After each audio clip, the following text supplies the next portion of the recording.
kita masuk segmen kedua nih Mas ya. Ya. Nah, ini kita bahas perjalanan karir Hmm. dari dan kiprah Om Pierre Tendian ini di militer Ya. ya. Sepengetahuan Mas Mentan, bagaimana proses Pierre Tendian itu terpilih sebagai ajudannya Jenderal Besar Nasution? Mm-mm. Tadi balik lagi ya ke cerita kalau dari awal sebenarnya orang tua tidak serta-merta mengamini keputusan beliau untuk masuk ke dunia kemiliteran. Tapi kemudian karena kekeh, kemudian juga karena em, orang tua atau si bapak ibunya Pierre ini itu berteman dengan ibu bapaknya istrinya Pak Nas, Ibu Nas. Gitu. Jadi dari awal mereka sudah bertemu. Jadi mungkin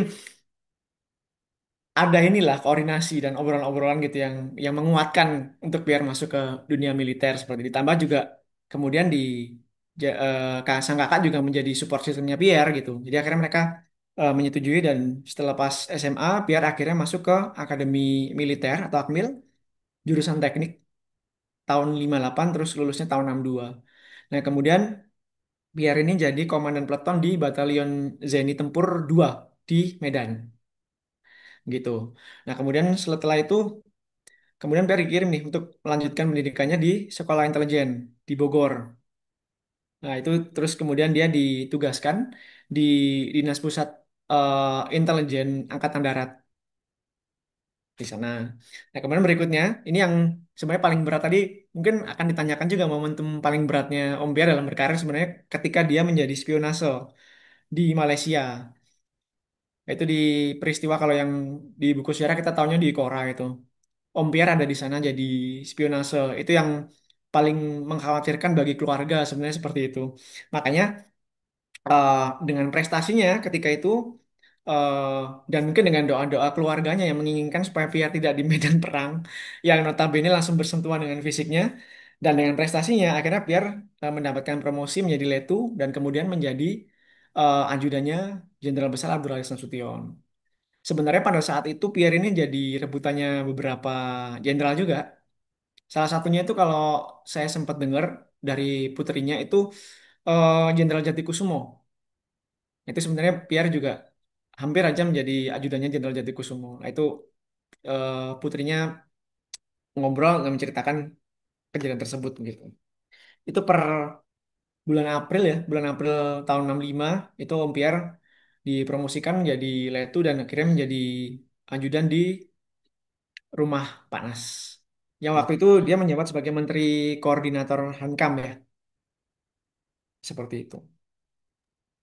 Wah, memang menarik ya perjalanannya, ya. Maksud saya, Iya, dia pada dasarnya orang Intel kan. Mungkin karena keluarga ya, yang mungkin khawatir kalau dia terjun langsung ke medan perang. iya. Kalau Intel itu kan nggak perang gitu kan. Kalau ajudan juga nggak perang kan. Teorinya gitu ya. Walaupun ternyata kok Justru, justru disitulah dia menjadi korban katakannya. iya, Jadi ironisnya di situ ya. ironisnya. Nah, betul.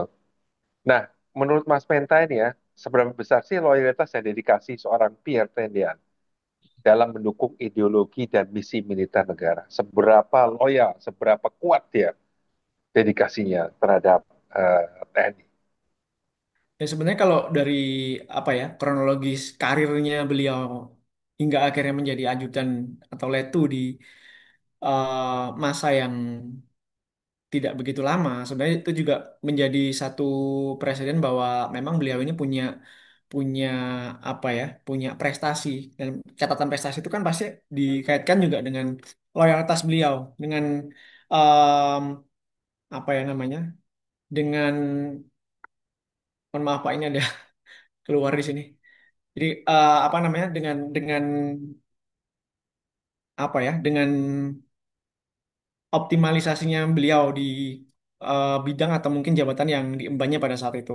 Termasuk ketika ini kalau kita lanjut langsung bahas ke 65 kan ya, beliau berani untuk pasang diri karena kalau dari cerita kan ini diceritakan langsung oleh putrinya Jenderal Besar Abdullah Nasution, Ibu Yanti pada saat itu yang langsung satu pavili satu bukan satu film yang memanggil atau membangunkan Ampere itu adalah Ibu Yanti ini. Dia langsung maju untuk menghadapi sendiri pasukan yang menurut Ibu Yohanan Nasution itu jumlahnya mungkin sekitar seratusan lebih.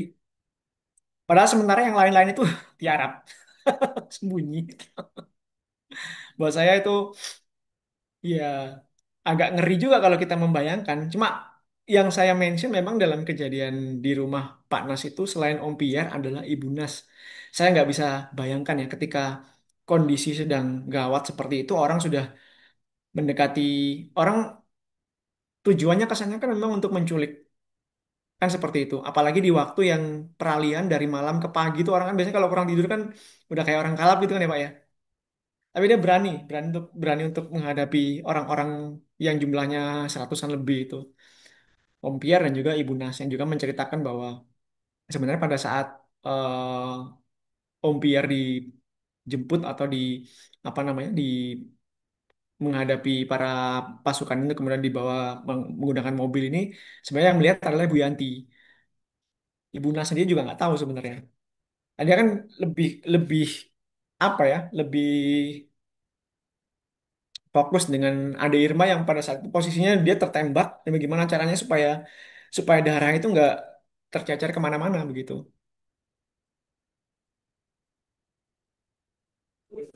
Ngeri juga ya kalau lihat itu ya.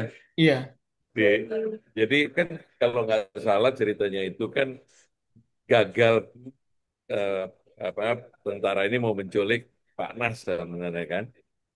Dia gagal, akhirnya dia mungkin mengarahkan kepada yang lain dan jadi yang kemudian yang kena yang diangkut adalah Om Pierre ini kan, betul ya Pierre. gitu ya. Iya. Tapi sebenarnya kalau di film kan diceritakan, dinarasikan, divisualkan kalau dia ngomong bahwa saya adalah Nasution gitu kan ya Iya, di iya. film. Sebenarnya nggak seperti itu ya. Dia ngomong kalau dia ajudan Nasution Oh, begitu. oke, oke. Nah, itu apa kira-kira umur berapa itu ya waktu itu ya? Kalau 39, 65, sekitar 26 ya Pak ya? Sekitar 26 ya? Iya, 26 ya. Jadi memang masih sangat muda ya. sangat muda. Oke, kalau dilihat dari ya sebelum kejadian itu, walaupun di kejadian itu kalau menurut saya ya, dia menjadi ajudan menteri apa pertahanan itu kan Iya, prestasi ya, betul. prestasi dalam karirnya ya. Nah, ada nggak prestasi lain di dalam perjalanan karirnya selain kalau yang soal dia menjadi apa intel di Malaysia itu kan juga momen yang luar biasa tuh ya. Nah, ada nggak ada lain momen atau prestasi yang monumental lain dalam hidup Wirid Tendean yang mampu menginspirasi generasi kita sekarang? Sebenarnya prestasi monumentalnya Om Pierre itu ya terkait dengan nasionalisme sih Pak ya. Kalau kita kita konklusikan Nah, secara secara apa dari beliau masih kecil sampai dengan kemudian dia gugur itu adalah terkait dengan nasionalisme dan itu ya adalah salah satu apa ya isu yang terus-menerus menjadi PR buat bangsa kita kan gitu. Isu mengenai nasionalisme gitu, semakin banyak apa namanya konteks identitas etnis, kontribusi gitu terhadap individu. Jadi kehadiran Om Pierre dengan apa namanya dengan bentukannya dia yang seperti itu, kemudian dia berpindah-pindah, tapi dia tetap bisa membaur dan sebagainya itu sebenarnya seperti personifikasi dari eh, kata nasionalisme gitu. Kalau menurut saya sih seperti itu, Pak. Kita memaknai kehadiran Om Pierre dan kiprahnya bukan cuma di karirnya, tapi juga secara biografi dari mulai beliau kehidupan beliau dari kecil sampai dengan kemudian mengorbankan diri ya istilahnya seperti itu ketika peristiwa 65 gitu. Kalau melihat perjalanan karirnya Om Pierre tadi ya, Mas tadi kan persen monumental kan eh, menjadi ajudan ya, Ya, kemudian menjadi intel gitu ya. ya, Nah, beliau sendiri kan sebetulnya masih kecil ya waktu perang kemerdekaan, betul. usianya maksud saya. Nah, kebanyakan hidupnya adalah pasca kemerdekaan ya. Di zaman itu ya yang kita tahu kan zaman yang serba sulit ya. Termasuk menjadi tentara tentunya, menjadi TNI kan. Sementara bapaknya seorang dokter yang mapan Ya, sebetulnya kan. Ada ironinya di situ ya, artinya paradoksnya ya. Nah, apa sih sebetulnya tantangan terbesar atau tantangan-tantangan yang Om Pierre ini hadapi ketika bertugas ya? apakah itu di sebagai Intel ataukah sebelumnya ini di luar kejadian G13 ya Mas ya. Mm-mm. Yang selama ini kita eh, dengar dan mungkin kita sampaikan melalui melalui pengalaman-pengalaman orang terdekatnya itu sebenarnya lebih ke ini Pak ya, lebih ke humanitarian tadi itu. Jadi memang Hmm. selalu ada kerinduan dari orang tuanya yang menginginkan Pierre itu bisa berdekatan juga dengan keluarganya, terutama untuk sang ibu ya. Makanya melalui Om Amit sini memang Om Amit sih termasuk orang yang paling intens apa ya untuk terus berada di samping Pierre dimanapun berada gitu. Selalu mengirimkan makanan-makanan, termasuk mengirimkan sirup apa ya namanya itu sirup lemonade, lemonade. Kemudian ada apa tuh Pak biskuit cengkeh itu KD. Verkade. Ah, itu yang paling ikonik dari keluarga Om Pierre itu lemonade, sirup lemonade dan juga biskuit Verkade. Itu hal-hal yang mungkin bisa dikatakan sebagai salah satu barrier ya, mungkin dari karir beliau terus dengan hubungannya dengan orang-orang terdekatnya beliau begitu. Tapi kalau tantangan secara secara taktikal atau mungkin secara fisik mungkin di medan perang selama ini sih tidak ada hal-hal yang terlalu dominan untuk diceritakan sebagai sebuah barrier gitu.